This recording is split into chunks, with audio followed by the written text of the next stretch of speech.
अस्सलाम वालेकुम दोस्तों, लाइफ ऑफ डीएसपी के साथ मैं हूं मोहम्मद वकास। आज का एक शानदार बिजनेस प्लान भी है और एक अपॉर्चुनिटी है उन लोगों के लिए जो ज़्यादा देर दुबई में स्टे नहीं करना चाह रहे और कुछ बिजनेस एक्सपेरिमेंट करना चाह रहे हैं। तो मैं आपको लिए चलता हूं ग्लोबल विलेज। आज की वीडियो में हम बात करेंगे एक प्रॉफिटेबल अपॉर्चुनिटी के बारे में, क्योंकि ये सिर्फ एक एंटरटेनमेंट प्लेस नहीं है बल्कि एक बेहतरीन बिजनेस प्लेटफॉर्म है जहां आप सीजनल तौर पे एक इंटरनेशनल लेवल का कारोबार कर सकते हैं। अगर आप दुबई में कोई इन्वेस्टमेंट प्लान कर रहे हैं या एक छोटे मोटे कारोबार शुरू करना चाह रहे हैं तो ये वीडियो आपके लिए है। तो आइए शुरू करते हैं। मैं बात कर रहा हूँ ग्लोबल विलेज दुबई। ठीक है, तो सबसे पहले ग्लोबल विलेज दुबई है क्या? ग्लोबल विलेज दुबई का एक कल्चरल एंटरटेनमेंट और शॉपिंग फेस्टिवल है जो हर साल अक्टूबर से अप्रैल तक होता है। ये 25 मिलियन से ज़्यादा विजिटर को अट्रैक्ट करता है, जिनमें लोकल लोग होते हैं, एक्सपर्टीज होते हैं और इंटरनेशनल टूरिज्म शामिल होते हैं। यहाँ 90 से ज़्यादा मुल्कों के पवेलियन लगते हैं, खाने पीने का इंस्टॉल, शॉपिंग आउटलेट्स और मुख्तलिफ कल्चर शोज़ होते हैं, स्टेज लगते हैं, डांस होता है और बहुत इंटरटेन होता है। ये एक सीजनल बिजनेस का बेहतरीन मौका है। तो चलिए ये जानते हैं कि आप यहाँ कौन कौन से बिजनेस कर सकते हैं। नंबर 1, फूड स्टॉल या रेस्टोरेंट कॉर्नर। तो सबसे पहले बात करते हैं ग्लोबल विलेज में जो भी रेस्टोरेंट होते हैं और खाने पीने के स्टॉल होते हैं। अगर एक कस्टमर की बात करता हूँ, मैं पर्सनली तौर पे अपनी फैमिली या बैचलर या किसी अपने दोस्तों के साथ जाता हूँ तो मुझे कम से कम भी 3 से 4 घंटे ग्लोबल विलेज में स्पेंड करना होता है, क्योंकि ये एरिया बहुत बड़ा है और यहाँ एंटरटेनमेंट के लिए बहुत सारी चीज़ें हैं। आप यहाँ खाने पीने के लिए जाएं, बच्चों को लेके जाएं, इसमें कोई भी ऐसी चीज़ नहीं है जो आपको सिटी से हट के मिलेगी। एक अलग से सिटी बनी हुई है, तो इसीलिए फ़ूड की बात करते हैं। यहाँ पे आप पाकिस्तानी, लबनानी, इंडियन, तुर्क या किसी भी मुल्क का रवायती खाना पेश कर सकते हैं। फास्ट फूड हो या डेजर्ट हो या कॉफ़ी शॉप्स हो, everything you can find in global village. तो पर्सनली अगर मैं बात करता हूँ, कुछ 6 मंथ के लिए खाने पीने के लिए लोगों के लिए ऐसा मौका होता है कि जो वो अपनी कंट्री में फाइंड आउट करते हैं और यहाँ पे यूएई पे उसको आसानी से मुहैया नहीं होता, वो सिर्फ 6 मंथ के अंदर अंदर ग्लोबल विलेज में अवेल कर सकते हैं। ठीक है, तो आप कुछ ऐसा स्टॉल लगा सकते हैं जो आपकी कंट्री का फेवरेट फूड हो, आप वो इंट्रोड्यूस करवाएं ग्लोबल विलेज में।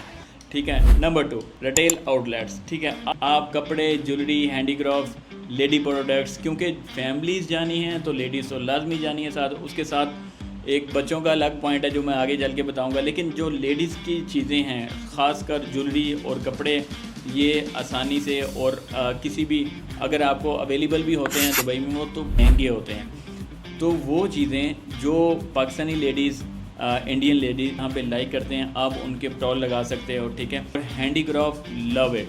लेडीज़ को हैंडीक्राफ्ट जो प्रोडक्ट्स हैं वो यहाँ पे बहुत ज़्यादा पसंद है। उसके अलावा होम डेकोर की जो चीज़ें होती हैं, जिसको हम देसी टच भी कहते हैं, कुछ गाँव का टच, ये वो प्रोडक्ट्स होती हैं, मिट्टी के बर्तन होते हैं। तो ये सारी चीज़ें भी ग्लोबल विलेज के हैंडीक्राफ्ट में रखी जाती हैं। होम डेकोर के अलावा हम ब्यूटी प्रोडक्ट्स और कुछ जो गिफ्ट्स के प्रोडक्ट्स होते हैं वो भी उसमें शो ऑफ करवा सकते हैं। अब आते हैं कंट्री पवेलियन की तरफ। ठीक है, किसी मुल्क की नुमाइंदगी करते हुए मुकम्मल बिजनेस सेटअप यहाँ पे आप लगा सकते हैं। ये एक किस्म की एक एक्सपो होती है जहाँ पे आप अपने मुल्क का जो कल्चरल है उसको शो ऑफ करवाते हैं। तो ग्लोबल विलेज में ना सिर्फ स्टॉल लगते हैं, उसके साथ साथ मनपसंद वहाँ पे खाने होते हैं, आपका पसंदीदा म्यूज़िक होता है, आपके वो डांस होते हैं और कल्चरल जो आपकी ड्रेसिंग होती है वो मुतारफ़ करवाया जाता है। तो ये एक किस्म की 6 मंथ की एक्सपो होती है जिसमें मोर दैन 25 कंट्री का हिस्सा होता है। नंबर 4 पे आते हैं जनाब, इंटरटेनमेंट सर्विसेज। ठीक है, और ये इंटरटेनमेंट सर्विस आपकी खाली जेब हल्की नहीं करती बल्कि आपको पकड़ के लेके जाती है हर वीकेंड पे, और ये हैं आपके बच्चे। ठीक है, क्योंकि ये जो इंटरटेनमेंट प्लेस है 50% जो रिजर्व हुआ पड़ा है वो प्ले एरिया और बच्चों के झूलों के लिए हुआ पड़ा है। आप यहाँ पे कर सकते हैं, बच्चों के लिए खिलौने लगा सकते हैं, गेम के स्टॉल लगा सकते हैं, जो एक्टिविटी जोन्स होते हैं वो बना सकते हैं, छोटे मोटे राइड्स रखते हैं आप, बाइक्स रखते हैं आप, साइकिल्स रखते हैं आप। ठीक है, या एंटरटेनमेंट कोई प्रोग्राम कर सकते हैं बच्चों के, कुछ खेल वेल ये वो एक जोन लेके। तो ये सारी चीज़ें आप कर सकते हैं। यकीन कीजिए इसमें लोग हज़ारों नहीं लाखों कमा रहे हैं। ठीक है, एक फ़ूड का प्रोडक्ट्स जो मैं आपको पर्सनली रिकमेंड करता हूँ आप वो कीजिए। दूसरा ये है कि बच्चों पे आप इनकी जो टिकट्स है वो आपके कानों को हाथ लगा देगी। 25 से 30 दिरहम एक फ्लाइट्स की टिकट होती है, ठीक है। तो ऐसे ही इन्वेस्टमेंट के लिए ये बेहतरीन मौका है कि वो इन चीज़ों पे आप इन्वेस्ट करें और सिर्फ 6 मंथ का स्टॉल लगा के या कोई भी एक्टिविटी करके लाखों कमाएं। चलिए अब आते हैं इन्वेस्टमेंट कितनी होगी, ठीक है। इन्वेस्टमेंट आपके बिज़नेस के मॉडल के मुताबिक होगी, लेकिन एक रफली आइडिया मैं देता जाता हूँ। जो सबसे पहला मेरा पॉइंट था फूड और मेरा फेवरेट, ये फूड क्यूसिक लगते हैं, ठीक है, स्टॉल भी कह सकते हैं, ठीक है। इसकी जो कॉस्ट है वो 60 to 1K यानी कि 1 लाख दिरहम का सीजनल आपको पे करना पड़ता है, ठीक है, पूरे सीज़न के लिए, 6 मंथ के लिए, ठीक है। इसके बाद आप आते हैं कि रिटेल बूथ जो होता है छोटा सा, वो लगा सकते हैं, वो थोड़ा सा कम होता है, वो 30,000 से 80,000 तक इसकी इन्वेस्टमेंट होती है, ठीक है। इसके बाद आते हैं पवेलियन की तरफ। पवेलियन एक बड़ी जगह होती है, वो आप रिज़र्व करवा सकते हैं। उसका जो रेंट होता है 6 मंथ के लिए 1.5 लाख दिरहम होता है, ठीक है। ये ज़्यादा अगर आप मुल्क की नुमाइंदगी करवाना चाहते हैं और मुख्तलिफ प्रोडक्ट्स उसमें शो ऑफ करवाना चाहते हैं तो पवेलियन आपके लिए बेस्ट है, ठीक है। याद रखिएगा इसमें स्टॉल का जो रेंट होता है वो भी शामिल है और डेकोरेशन भी शामिल है, इसमें जो आपका हेल्पिंग स्टाफ है वो भी शामिल होता है, ठीक है। और सबसे बड़ी बात, इसमें जो बिज़नेस का लाइसेंस होता है उसकी कॉस्ट भी शामिल है। तो मेरे हिसाब से ये इन्वेस्टमेंट बहुत कम है अगर आप इसका मुनाफा देखें। अच्छा, अब आते हैं अपने पॉइंट पे कि ये सीजनल कितना ड्यूरेशन का होता है, ठीक। ग्लोबल विलेज हर साल अक्टूबर के आखिर से अप्रैल के आखिर तक जारी रहता है। तकरीबन 6 मंथ का प्रोजेक्ट होता है। रोज़ाना शाम 4 बजे से लेकर रात 12 बजे तक ये ओपन रहता है, ठीक है, 1-2 भी बज जाते हैं। अगर आप वीकेंड की बात करें तो वीकेंड में ओवरनाइट यानी कि फजर से पहले तक ये ओपन रहता है।